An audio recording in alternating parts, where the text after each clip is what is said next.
दोस्तों, आप सभी का स्वागत है एमजे एक्सप्लेन चैनल पे। तो किल द ड्रैगन के पार्ट 19 की शुरुआत में हमें दिखाया जाता है ली हान और उसकी टीम एक नए बंदे के सामने खड़ी होती है। और वो बंदा कहता है आप सभी से मिलकर अच्छा लगा। और वो बंदा कहता है पहले मैं आपको मेरे बारे में बता देता हूँ, मेरा नाम ग्रॉसमैन है और मैं अब से लेवल 2 का नया इंचार्ज हूँ। और यहाँ की ट्रेनिंग और सबको देखभाल करना मेरे हाथ में है। और वो लिहान की ओर देखता है और कहता है तो तुम हो लिहान स्क्वाड लीडर, सही कहा ना मैंने। और वो कनूट और जोश तो कहते हैं तो तुम इसके नए मेंबर हो, जोश बेस्टा एंड कनूट म्योर, क्या मैंने सही कहा। और फिर वो क्यारू की ओर देखता है और वो कहता है और तुम क्यारू हो। और क्यारू को देखते हुए ग्रॉसमैन कहता है वैसे तुम्हारे चेहरों को क्या हुआ है। और ली हम वो अपना क्यारू कहता है नहीं नहीं ये तो कुछ नहीं, मैं बस सीढ़ियों से गिर गया था और बस इसी से मुझे चोट लग गई। और इस क्यारू के इस तरह के जवाब को सुनकर वो पहले हैरान होता है और फिर वो मुस्कुराते हुए कहता है जरा ध्यान से चला करो, आजकल काफ़ी सारी सीढ़ियों पर पानी गिरा रहता है, शायद तुम उन्हीं उसी की वजह से फिसल गए होगे क्यारू। और वो सभी को बताता है और फिर वो आगे बढ़ता हुआ कहता है कि अब जैसे कि ली हान तुम्हारी टीम अब पूरी तरीके से तैयार हो चुकी है, जितने मेंबर चाहिए थे उतने मेंबर तुम्हारी टीम में है, तो तुम अब अपनी प्रिपरेशन स्टार्ट कर दो आज से ही, क्योंकि अब से 3 हफ्तों के लिए तुम्हारे फाइटिंग होने वाली है दूसरी टीमों के साथ, क्योंकि अब तुम्हारी टीम पूरी तरीके से तैयार है। तो हम अब तुम्हारी नई बैटल वॉर को शुरू करने वाले हैं। और ये सभी बैटल नए प्रोग्राम द्वारा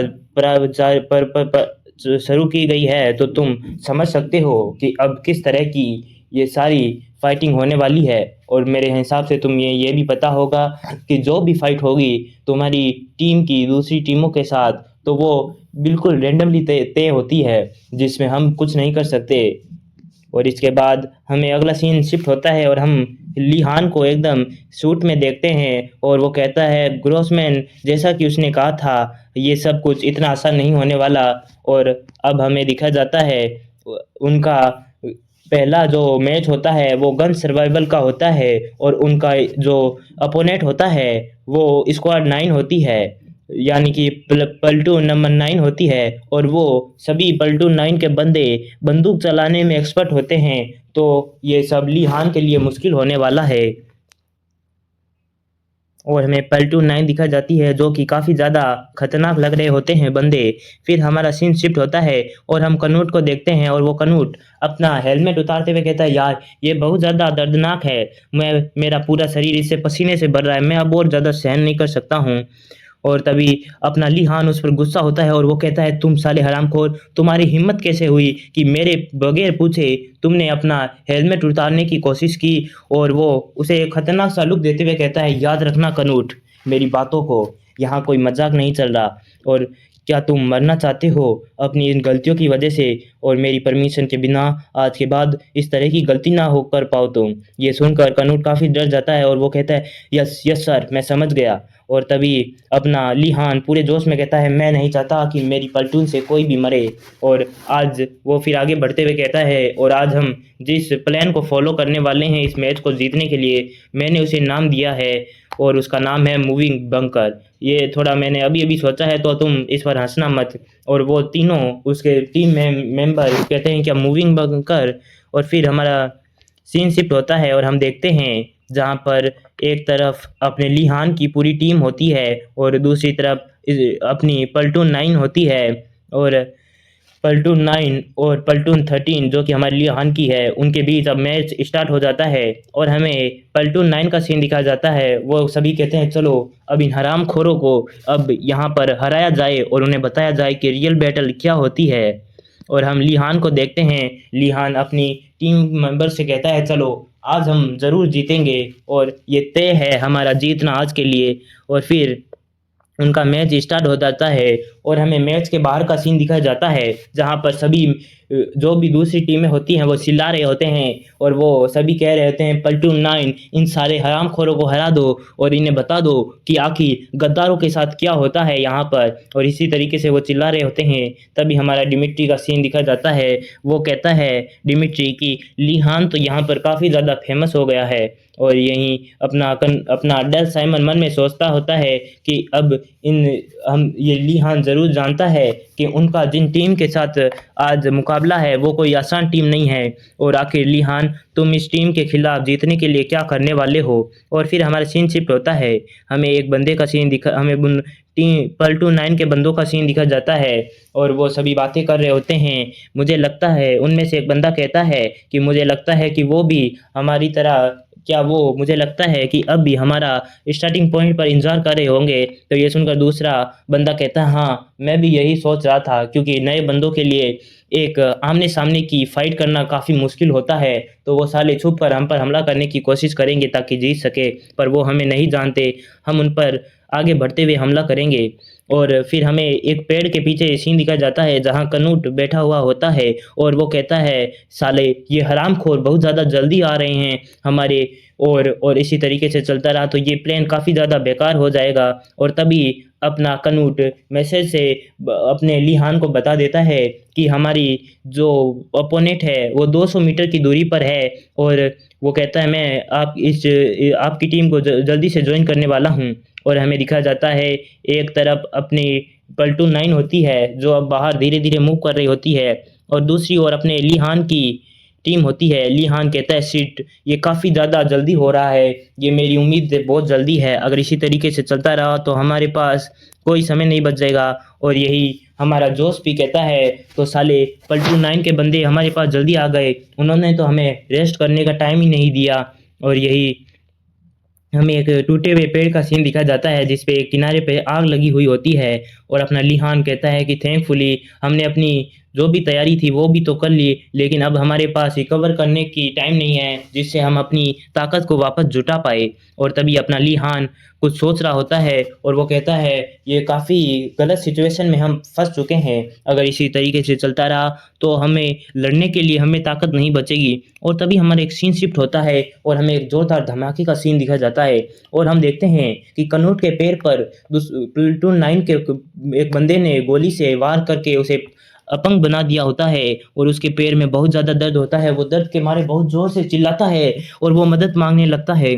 तभी वो अपने प्लेटून 9 के बंदे उन्हें देख लेते हैं और वो अपना कनूट यहाँ कह रहा होता है ये काफ़ी ज़्यादा दर्द हो रहा है मुझे, और उसकी तो और प्लेटून 9 के बंदे आगे बढ़ रहे होते हैं। तभी अपना जो कनूट पागलों की तरह बंदूक से फायरिंग करने लगता है और वो कहता है मैं उम्मीद कर सकता हूँ बस उनमें से किसी एक बंदे के तो ये गोली लग सके जिससे हमें पर कुछ मौके हो। और यहीं प्लेटून 9 पेड़ों के पीछे छुप जाती है और वो कहते हैं ये काफ़ी साले बेवकूफ़ को लगता है क्या वो इसी तरीके से पागलों की तरह अगर हम पर गोलियां चलाता रहा तो हम पर गोलियों का असर हो जाएगा, साले ये तो सच में बेकार हैं।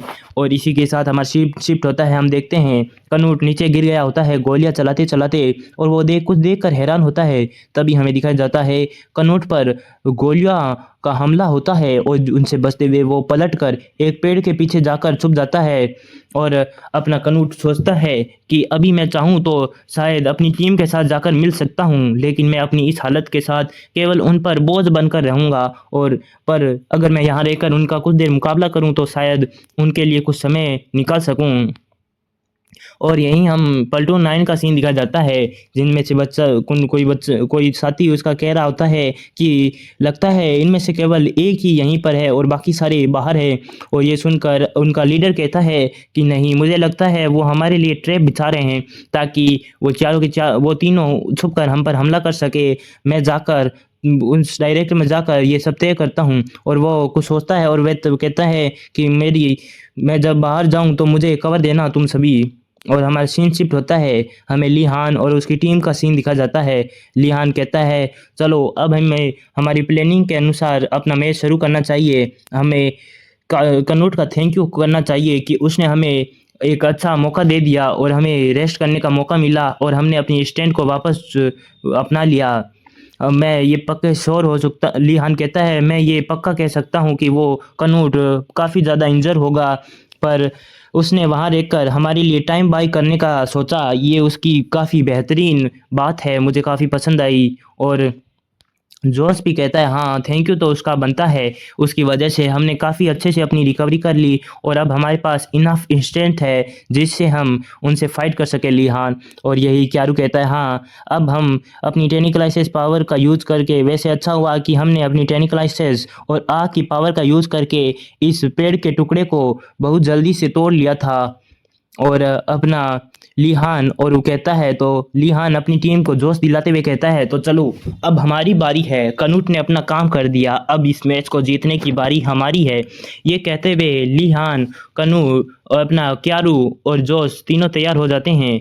वो उस पेड़ को क्यारू अपनी साइकिक पावर से उठाता है और तभी हमें बाहर का सीन दिखा जाता है। बच्चे चिल्लाए, दूसरी टीम वाले लोग चिल्ला रहे होते हैं, क्या स्क्वाड प्लाटून 13 इस तरह की मूव कर सकते हैं कि आखिर वो कर क्या रहे हैं, क्या वो इस पेड़ के टुकड़े को आगे बढ़ा रहे हैं अपनी टेलीकिनेसिस पावर का यूज़ करके। और वो ये सभी उस टीवी में देख रहे होते हैं जिसमें वो मैच चल रहा होता है। हम देखते हैं लिहान ने उस पेड़ के टुकड़े को क्यारू की टेलीकिनेसिस पावर का यूज़ करते हुए हवा में उठाकर आगे बढ़ा रहे होते हैं। और वो सभी कह रहे हैं क्या, बाहर के सभी लोग कह रहे हो क्या क्या उन्होंने उसे शील्ड बना लिया। और तभी हमें डिमिट्री और साइमन का सीन दिखा जाता है और वो दोनों एक साथ कहते हैं हाँ, ये इस तरह की स्ट्रेटेजी केवल क्यारू की वजह से पॉसिबल हो सकती थी। और ये दोनों एक साथ बोलते हैं तो अपनी एक दूसरे की ओर बड़ी ऑकवर्ड नज़रों से देखते हैं। और हम यहाँ पर सीन शिफ्ट होता है कनूट की ओर देखते हैं। कनूट पागलों की तरह पेड़ के पीछे छुप कर गोलियां चला रहा होता है, उन पर बरसा रहा होता है। तभी उसकी गोलियां ख़त्म हो जाती है और वो रीलोड कर ही रहा होता है।